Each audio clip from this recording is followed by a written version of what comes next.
Salut Pixel, c'est Cédric et aujourd'hui je vais vous présenter le jeu vidéo qui m'a le plus marqué cette année. Et ce jeu vidéo est The Last of Us Partie 2. The Last of Us Partie 2 est un jeu qui est sorti en juin 2020. Il a été réalisé par le studio Naughty Dogs.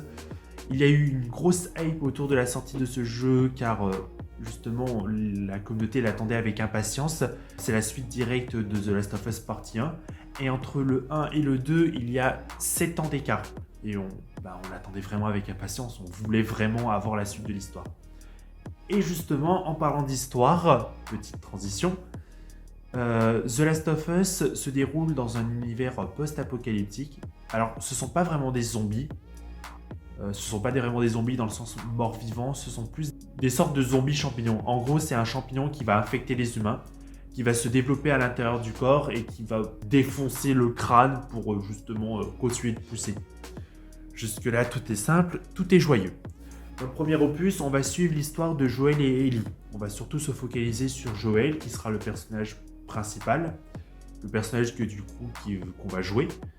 Et Joel est un homme qui a à peu près 45 ans, on n'a pas vraiment de précision sur son âge.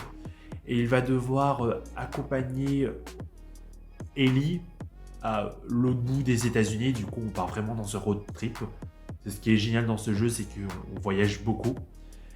Toutes les œuvres qui peuvent parler de zombies que j'ai pu voir à l'heure actuelle, c'est celle qui sort le plus du lot. Tellement, d'un point de vue scénario, elle est super bien ficelée.